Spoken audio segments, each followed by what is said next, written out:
మన Chiranjeevi vascular and multi specialty hospital దేశంలోనే best vascular and endovascular facilities and all multi specialty care.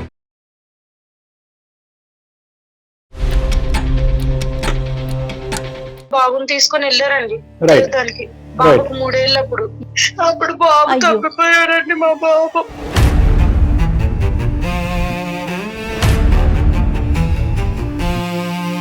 నేనేమో ఎటు వెళ్ళలేదని కాలు చేయి ఆడిందని అడిగితే పోలీస్ స్టేషన్ లో చెప్పారని చెప్పాడండి.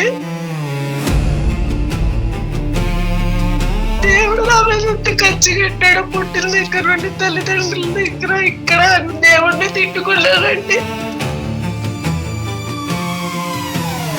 ఒక రోజు ఒక విషయం చెప్పాడమ్మా, నాకు గుండె పగిలిపోయింది మేడం గారు. వాళ్ళు ఎవరికో పిల్లోని నమ్మేశాడండి అమ్మగారు. నేనే ఆయన పెళ్ళానంటే నువ్వు చచ్చిపోయావు కదమ్మా అన్నారండి. అయ్యా మీ కాలు పెట్టుకుంటే నా బాబుని చూసుకొని బతుకుతానండి. మీ కొడుకుని మీ చంకలో ఉన్నాడు, ఆవిడేమో వచ్చి నా కొడుకును పోగొట్టుకుని దిక్కులేనటువంటి పరిస్థితిలో ఒక అనాథగా బతుకుతుంది. తన కొడుకు అని చెప్పకండి సార్, నాకు అట్లా ఇష్టం లేదు. మేడం నేను అనలే.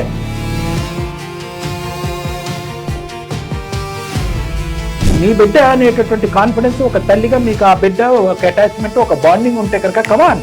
ఏంటి సార్ బెదిరిస్తున్నట్టుగా ఉంది మీది? ఏంటి అమ్మాయి చెప్పిందా మీకు బెదిరించమని? కలిసాడమ్మా ఆ డ్రైవర్ మళ్ళీ మిమ్మల్ని? అన్ని విషయాలు మీకు ఎందుకు చెప్పాలండి? నేను సీను భార్య చనిపోయింది, నువ్వెవరో నాకు తెలియదు. ఎవరు చంపేశారు?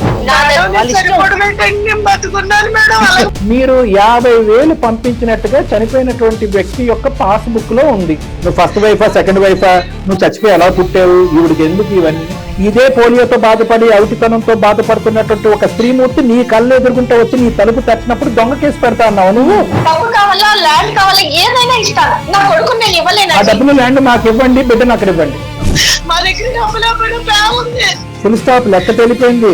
వేలుకతం దుకాణం బంద్, ఆవిడ చూసుకుంటే గుండెల్లో పెట్టుకుని.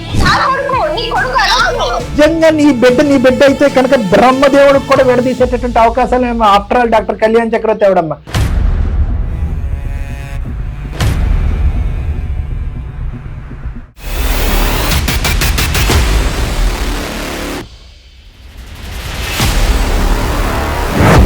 టీవీ ప్రెజెంట్స్ అందమైన జీవితం కార్యక్రమానికి స్వాగతం.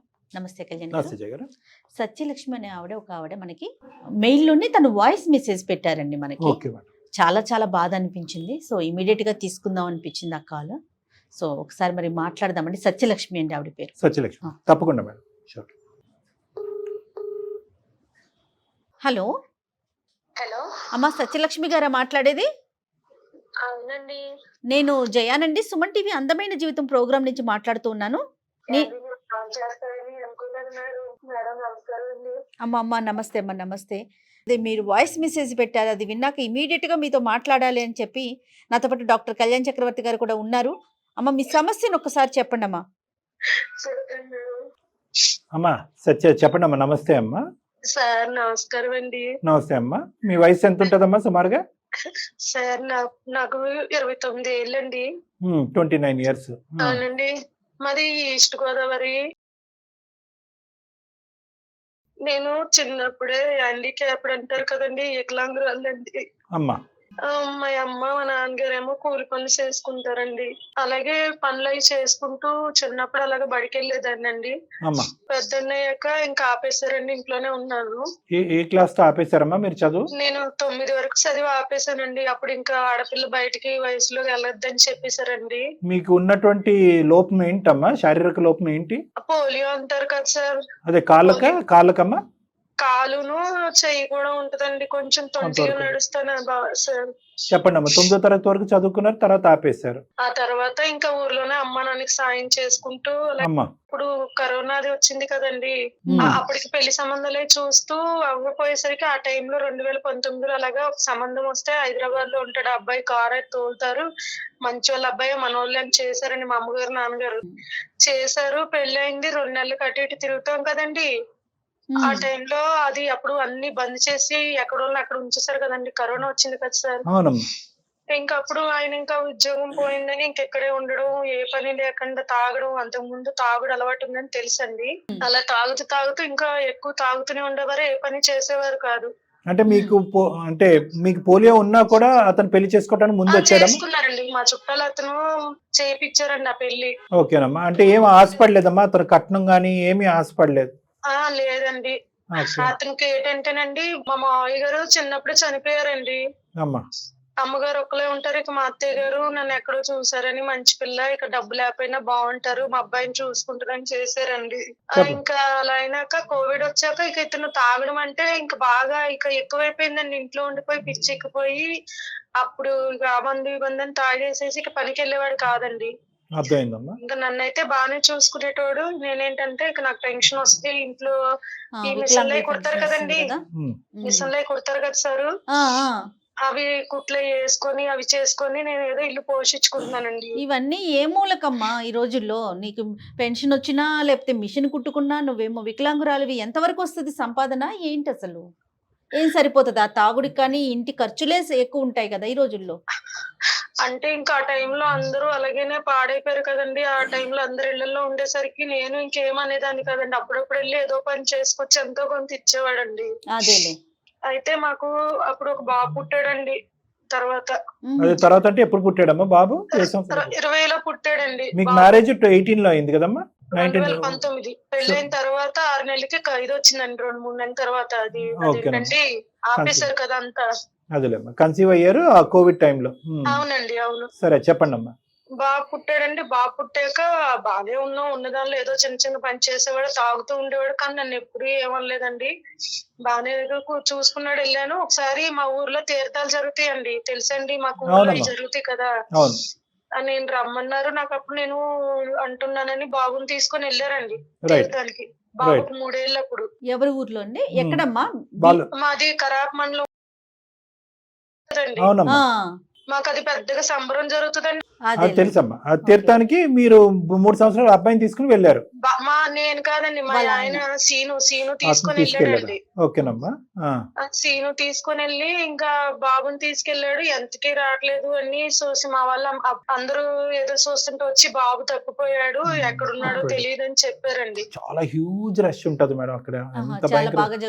బాగా జరుగుతుంది, క్రౌడ్ విపరీతంగా ఉంటుంది. అసలు జనము అసలు ఇసుకేస్తే రాలదంటారు చూడండి, ఆ స్థాయి జనం ఉంటారు. అమ్మా అప్పుడు బాబు తప్పిపోయాడండి మా బాబు. అప్పుడు తప్పిపోయాడమ్మా? అప్పటి నుంచి ఇప్పుడు వరకు లేదు బాబు? చెప్తాను తప్పిపోయాడని చెప్పేసి ఈయనకి చెప్తే నాయనేమో ఎటు వెళ్ళలేదని, కాలు చేయి ఆడిందని అడిగితే పోలీస్ స్టేషన్ లో చెప్పారని చెప్పాడండి. Police complaint ఇచ్చారన్నాడు. ఎతికాం, బాబు ఎక్కడ దొరకలేదు మేడం గారు.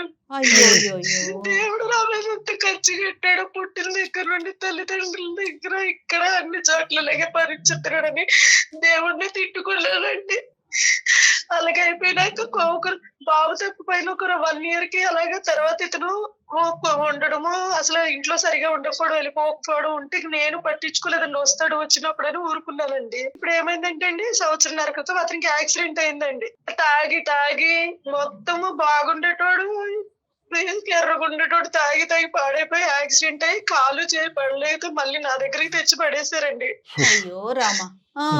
మా అత్తగారు కూడా చచ్చిపోయారు కదా, బాబు తప్పిపోయాక దిగులుతాను.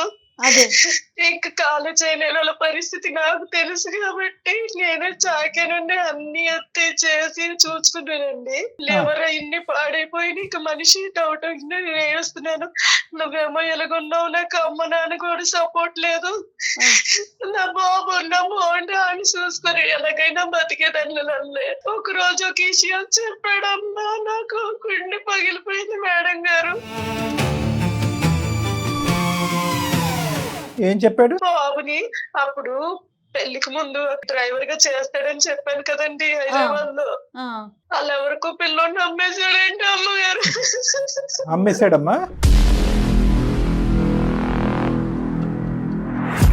అనగానే నేను నిజమో కాదని అడిగితే నెంబర్ ఇచ్చాడండి.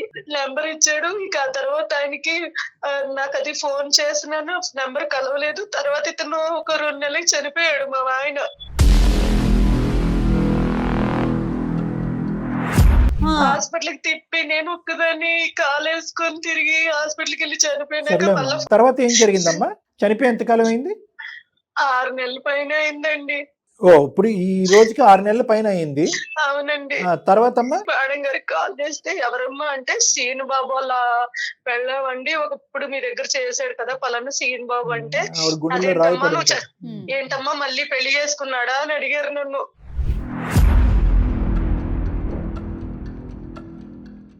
అదేంటి కాదండి నేనే ఆయన పెళ్ళాను అంటే, నువ్వు చచ్చిపోయావు కదమ్మా అన్నారండి నిన్ను వాళ్ళు. కూడా చంపాడా? దుర్మార్గుడు. అమ్మేటాలు, చంపేటాలు, తాగటాలు ఇదే అతని వృత్తి. ఎందుకు చేసావమ్మా అంటే, ఇలా మా బాబు ఉన్నాడంట కదండి మీ దగ్గర, మా బాబు అని ఏంటంటే మీరు ఎవరికో చేయబోయి మాకు చేశారు, ఏం మాట్లాడుతున్నావు అది ఇది అని పెట్టేశారండి. మా తెలిసిన వాళ్ళు సాయం తీసుకొని వెళ్ళి హైదరాబాద్ వెళ్ళి కలిసారండి. వాళ్ళు కలవలేమట్లేదండి. మీరే నాకు సాయం చేయాలండి. నా బాబు నా దగ్గరకు వస్తే జీవితాంతో రుణపడి ఉంటాడండి. మా బాబుని చూసుకుంటూ బతికేయాలని అమ్మగారు జయగారు మీరెంతో మందికి న్యాయం చేస్తారు కదా, నాకు ఏదన్నా చేయండి, నా బిడ్డ బతుకుని బతుకుతాను. ఏ సుఖం లేదండి నాకు. బాధపడకండమ్మా. అంటే మీరు మా ఇంటికి వద్దేమనుకుంటారు మేడం? ఆ మేడం గారు అయితే చాలా కోపంగా మాట్లాడుతున్నారండి. పోలీసులు అది భయపెడుతున్నారు మేడం. బాధను మేము అర్థం చేసుకోగలం అమ్మా. ఇదేంటంటే ఇప్పుడు ఈ రోజు నీ జీవితంలో ఏమీ లేదు, ఒక అవిటితనంతో పుట్టి ఈ రోజు కొడుకును పోగొట్టుకుని, భర్తను పోగొట్టుకుని, ఉన్న కొడుకుని తల్లి చేత అంటే అమ్మ అని పిలిపించుకోలేనటువంటి దుస్థితి మాకు అర్థమవుతుంది. కానీ ఏ విధంగా ప్రూవ్ చేసుకుంటావమ్మా? అంటే ఏ విధంగా మీరు తల్లి అనేది ఆ విధంగా ఏ విధంగా మనం మాట్లాడొచ్చు? మీ దగ్గర ఉన్నటువంటి ఆధారాలు ఏంటి? అదే చిన్నప్పుడు బాబు నేను ఫోటోలు మా ఆయనతో దిగినవన్నీ ఉన్నాయండి. ఓకే, బాబు బర్త్ సర్టిఫికేట్ ఎక్కడ ఉందమ్మా? అది ఉందండి మా దగ్గరే ఉంది. బర్త్ సర్టిఫికేట్ ఉంది. బాబు ఏమైనా ఆధార్ కార్డు ఉందా మీ దగ్గర? అప్పుడు ఏం చేయించలేదు అనుకుంటే. హాస్పిటల్లో సర్టిఫికెట్లు ఉంటాయి కదండి, పుట్టినప్పుడు ఇస్తారు కదా. ఇప్పుడు బాబు తప్పు ఎంతకాలం అయిందమ్మా? బాబు తప్పిపోయి 3 ఏళ్ళండి. తప్పుపోయినటువంటి నీ కొడుకుని నీ కొడుకు అన్నట్టుగా ఈ రోజు ప్రూవ్ చేయాలి మనం, అంతే కదా? అవును అండి. ఇప్పుడు ఎవరైతే బాబుని పెంచుకుంటున్నారో వాళ్ళకి ఇంకెవరైనా పిల్లలు ఉన్నట్లుగా మీకు తెలిసిందా? అంటే వాళ్ళకి ఆడపిల్లలని తెలుసు కానీ అమ్మగారు ఎంతో ఏంటో మాకేటి తెలియదని నేనేటి చెప్పేవాడు కాదు నాకు. అమ్మ బాబుని ఏమైనా నువ్వు చూసావా ఈ మధ్యకాలంలో హైదరాబాద్? నేనేం చూడలేదండి. ఆ మేడం అయితే కలిసాను ఇంటి దగ్గర బయట. ఆ మేడం అయితే అసలు కనీసం మనిషిని చూసినట్టు కూడా చూడలేదు. ఏదో వీళ్ళు డబ్బుల కోసం వచ్చారు, ఏదో కేసు పెడతాను అని చెప్పేదో అన్నారండి. నేను భయపడ్డాను సరే, అది మేడం. బెదిరించడం భయపెట్టడం అన్నది ఎందుకంటే వాళ్ళంటూ ఒక బంధాన్ని ఏర్పాటు చేసుకున్నారు. మీ ఆయనకి బుద్ధి అయితే లేదు. డాక్టర్ గారు ఒక బిడ్డను తీసుకునేటప్పుడు లీగల్ గా అప్రోచ్ అవ్వాలి, మినిమం సెన్స్ ఉండాలి కదండి. ఇతనంటే డబ్బులకి ఇచ్చేస్తుంటాడు, తీసుకునే వాళ్ళకి బుద్ధి ఉండొద్దు. ప్లస్ ఏంటంటే వీళ్ళు చదువుకున్న వాళ్ళ ఉన్నారు, బిజినెస్ పీపుల్ అంటున్నారు, హైదరాబాద్ లో ఉన్నారు అని అంటున్నారు. అడాప్షన్ పాలసీని ఫాలో అవ్వకుండా అంత గుడ్డిగా ఎలా తీసుకున్నారమ్మా? ప్లస్ వాళ్ళు ఒకటే అన్నారండి, మీరు చచ్చిపోయారు, మీరు అలా అమ్మ కాదు, వాళ్ళ అమ్మ అతను అలా చెప్పాడు. ఒక తాగుబోతాడు ఆ విధంగా చెప్పాడు. వీళ్ళకి బుద్ధి లేదు. వీళ్ళు అంతేలేండమ్మా, వీళ్ళు సిచ్యువేషన్ ని క్యాష్ చేసుకున్నారు అంతే. అతను డబ్బులు కాసిపడ్డాడు, తాగటానికి ఫండింగ్ కావాలి కాబట్టి బిడ్డ ద్వారా అమ్మేశాడు, అంతే, కనికరం లేకుండా. సరే అమ్మా, ఇప్పుడు ఉన్న పరిస్థితుల్లో మీకంటూ ఎవరున్నారమ్మా? మీ తరపున ఎవరన్నా వెళ్ళి వాళ్ళతో మాట్లాడుతుంటే? లేరండి, నాన్నగారు కూడా చచ్చిపోయారు. నాన్నగారు కూడా చనిపోయారు. ఒక్కదాన్ని అనాథన ఉన్నాను. అయ్యా మీ కాలు పెట్టుకుంటే నా బాబుని చూసుకొని బతుకుతానయ్యా. నేను నా బాబుని తీసుకెళ్లిపోయి కష్టపడి చదివించుకుంటాను. నేను నాకు ఏదైనా అవకాశం అంటే ఇప్పించండి. ఒక ఆడదానికి తెలుస్తుంది మీకు. అసలు మీరు మాట్లాడుతుంటేనే మాట రావట్లేదమ్మా, ఏం చెప్పాలో కూడా అర్థం కావట్లేదు, ఏం చెయ్యాలి అనే ఒక ఆలోచన కూడా రావట్లేదు. ఏం చేద్దాం డాక్టర్ గారు? దీనికి ఎట్లా మనం అసలు అంటే ఇప్పుడు మేము ఎవరితో మాట్లాడగలమమ్మా? ఇప్పుడు ఆవిడతో మాట్లాడాలా? ఎవరితో మేము మాట్లాడగలం? ఆ మేడం గారు నెంబర్ వద్దండి. ఆ మేడం గారు మాట్లాడితే నా ఫోన్ అయితే ఎత్తటం లేదండి. అదేదో ఎత్తకుండా చేస్తారు కదా సార్, ఆపేస్తారు కదా, బ్లాక్ చేస్తుంటారు. సరే సరే, అంటే ఇక్కడ ఏంటంటేనమ్మా, ఒకటి ఇక్కడ సింపుల్ గా నీ మాట బట్టి కూడా మేము వెళ్ళాం. మీరు పడేటటువంటి బాధను మేము అర్థం చేసుకున్నా కూడా మీ వెనకాతలు ఉండేటటువంటి బ్యాక్గ్రౌండ్ ఏంటి అనేటటువంటిది కూడా మీరు చెప్పిన మాటలు బట్టి నమ్మి ముందుకెళ్ళటం అనేది కూడా మాకు ఉండేటటువంటి డౌట్స్ మాకు ఉంటాయి. ఏదైనా కూడా మీరు ఒక ఆలోచనతో ఉద్దేశంతో మీరు మాకు కాంటాక్ట్ చేశారు కాబట్టి ఆవిడని కాంటాక్ట్ అవడానికి ట్రై చేద్దాం. ఆవిడ చెప్పేటటువంటి వర్జన్ ఏంటి అన్నది విందాం. తర్వాత నెక్స్ట్ ఫేజ్లో ఒకప్పుడు వాళ్ళు సానుకూలంగా స్పందిస్తారని నేను అనుకోవట్లేదు. స్పందించకపోతే కనుక ఆ తర్వాత లీగల్గా మీరు ముందుకు ఎలా వెళ్ళాలి అనేటటువంటిది మనం చెప్పడానికి ట్రై చేద్దామమ్మా. అంటే లీగల్గా అంటే నా ఉద్దేశం ఏంటంటే జెనెటిక్ టెస్టింగ్ అనేటటువంటిది ఒకటి ఉంటుందమ్మా, DNA టెస్టింగ్. సో మీ యొక్క వాళ్ళ యొక్క రక్త పరీక్ష, బాబు యొక్క రక్త పరీక్ష తీసుకుని ఆ శాంపిల్స్ మ్యాచ్ చేస్తే కనుక చాలా సింపుల్గా 15 నుంచి 20 రోజుల్లోనే మనకి ఎవరి బిడ్డ అనేటటువంటి తెలిసిపోవటానికి అవకాశం ఉంటుంది. కానీ దానికంటూ ఒక లీగల్ ప్రాసెస్ అనేది ఉంటుంది. మీరేం చెప్పినా నేను వస్తానండి. కానీ ఫస్ట్ ఆఫ్ ఆల్ ఆవిడ ఏమంటుందో వినాలి కదమ్మా. ఆవిడ ఏమంటామా డాక్టర్ గారు, బిఫోర్ దట్ బాబు పుట్టినవి ఆ ఫొటోస్ ఒకసారి మనకు పంపించండి, మాకు షేర్ చేస్తే మనకు ఒకసారి షేర్ చేస్తే మనం చూసాక ఆవిడకి కాల్ చేద్దాం. ఏమంటారు, మీరేమంటారు? అదే మేడం, ఫస్ట్ ఏంటంటే ఎవిడెన్స్ చెక్ చేద్దాం మేడం, బ్యాక్గ్రౌండ్ చెక్ చేద్దాము. మీ వివరాలు అన్ని పంపించండి అమ్మా. మీ ఆధార్ కార్డు, మీ చనిపోయినటువంటి మీ భర్త గారి ఆధార్ కార్డు, తర్వాత బాబుకి సంబంధించినటువంటి సర్టిఫికెట్ ఏమైనా ఉంటే అది పంపించండి. 4వది ఏంటంటే చిన్నటి ఫోటోలు ఏవైతే ఉన్నాయో బాబు, ఆ ఫోటోలు కూడా మాకు పంపించండి అమ్మా. మేము ఒకసారి త్వరగా వెరిఫై చేసిన తర్వాత మీ కేసు అనేది జెన్యూన్ అన్నది మాకు అర్థమైన తర్వాత మీకు ఆవిడకి కలిపి ఫోన్ కాన్ఫరెన్స్ కాల్ కలుపుతాం. మీరు చెప్పాల్సింది మీరు చెప్పండి, ఆవిడ ఏం చెప్తుందో కూడా మనం విందాం. సరే అండి, నా నెంబర్ పంపించండి అమ్మ ఒకసారి. అమ్మా పాప, చిన్న పాప లక్ష్మి అదే మాది కొద్దిగా తీరైంది. మేడం గారు అమ్మా ఒక నిమిషం అండి పంపిస్తున్నాను. మేడం వచ్చాయా మేడం గారు? వచ్చినాయి అమ్మా, వచ్చినాయి. మీరు పంపించినవన్నీ చూస్తున్నాం అమ్మా. ఫోటోలు బాబు మీతో ఉన్నటువంటి ఫోటోలు మీ అబ్బాయి అని మేము అనుకుంటున్నాం. ఎందుకంటే అటు సైడ్ నుంచి వాళ్ళు కూడా ఫోటోలు పంపిస్తే గానీ మనం చెప్పలేము ఈ బాబు ఆ బాబు అనేది పోలికలు కలుస్తున్నాయా లేదన్నది. ఇప్పుడు మీరు ఎవరైతే కనుక క్లెయిమ్ చేస్తున్నారో పలానా వాళ్ళ దగ్గర ఉన్నటువంటి బాబు ఒకటా కాదనేది మనం నిర్ధారించుకోవాలమ్మా. ఓకే, కేవలం మీ తాగుబోతు, సారీ ఏం తప్పుగా అనుకోకండి, అతను చేసినటువంటి ఘనకార్యాన్ని మనం మర్చిపోలేము. అతను మొత్తం అంత చిక్కుముడి వేసేసి నువ్వు ఆల్మోస్ట్ బతుకుండగానే నువ్వు సూసైడ్ చేసుకునే పరిస్థితి తీసుకొచ్చినటువంటి వ్యక్తి చెప్పినటువంటి మాటలు నిజ నిర్ధారణ లేకుండా కంప్లీట్ గా అదే నమ్ముకుని వేరే వాళ్ళకి ఫోన్ చేసి అమ్మ మీ దగ్గర ఒక అబ్బాయి ఉన్నాడంట, ఆ అబ్బాయి వీళ్ళ అబ్బాయి అని మనం డైరెక్ట్ గా మాట్లాడేస్తే చాలా అసహ్యంగా ఉంటుందమ్మా. ఎందుకంటే అతనికి ఒక క్యారెక్టర్ లేదు, ఒక ఆలోచన లేదు, ఒక వ్యక్తిత్వం లేనటువంటి వ్యక్తి. జీవితకాలంలో అతను తెలిసినటువంటి ఒకే ఒక పదం ఏదైనా ఉందంటే అది మందు. ఇప్పుడు అతను ఒక మాట చెప్పాడు, అతను ఏ మత్తులో ఆ మాట చెప్పాడు, ఎందుకు చెప్పాడు అనేది కూడా మనం నిజ నిర్ధారణ చేసుకోవాలమ్మా. ఒకసారి చూద్దాము, కాస్త ఓపిక పట్టండి. కేవలం మీ సెంటిమెంట్ బట్టే మనం వెళ్ళిపోలేం.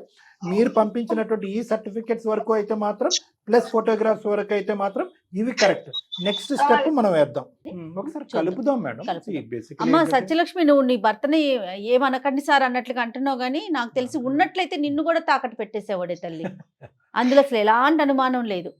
మరి ఒకసారి ఏమంటారు డాక్టర్ గారు? ఒకసారి ఆవిడతో మాట్లాడదాం అమ్మా. వాళ్ళ పేరు నంబర్ కూడా మేడం ఒకసారి పంపించండి, నేను కాల్ చేస్తాను. ఓకే ఓకే, మీరు లైన్ లో ఉండండి. నేను ఒక్కసారి ఆవిడ పేరేంటన్నారు ఇంతకి? సారిక. ఓకే, మీరు లైన్ లో ఉండండి, నేను సారిక గారితో మాట్లాడిస్తాను, డాక్టర్ గారితో. ఏమ్మా? ఓకే, కాల్ చేస్తున్నాను డాక్టర్ గారు.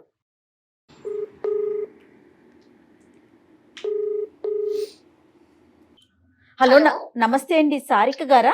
అవునండి, మీరెవరు?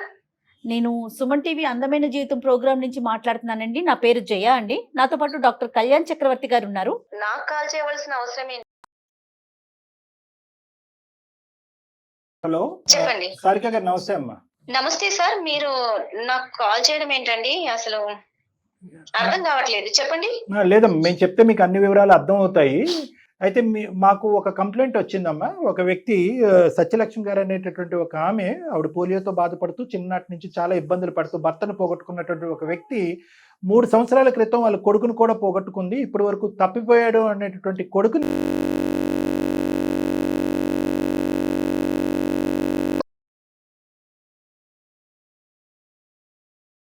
అనేటటువంటి వ్యక్తి ఎవరో కాదు, సారిక అనేటటువంటి వ్యక్తిగా ఈవిడ నెంబర్ కూడా ఇవ్వటం. మేము ఆ సైడ్ వర్జన్ ఒకటే వినేసి అమ్మ నీ బిడ్డ అక్కడే ఉంది కాబట్టి సారిక గారు అని చెప్పి సార్ మీ నోటి వెంట వింటే కనుక అప్పుడు తగు న్యాయం అనేది అమ్మాయికి చేయొచ్చు అనే ఉద్దేశంతోనమ్మా. అంటే ఇలా ఫోన్ లో మాట్లాడడము, మీరేదో అందమైన జీవితం అని మళ్ళీ సోషల్ మీడియాలో ఇలాంటివన్నీ పెడుతుంటారు కదా, అలా కాకుండా నేను నా హస్బెండ్ వచ్చి మీతో పర్సనల్ గా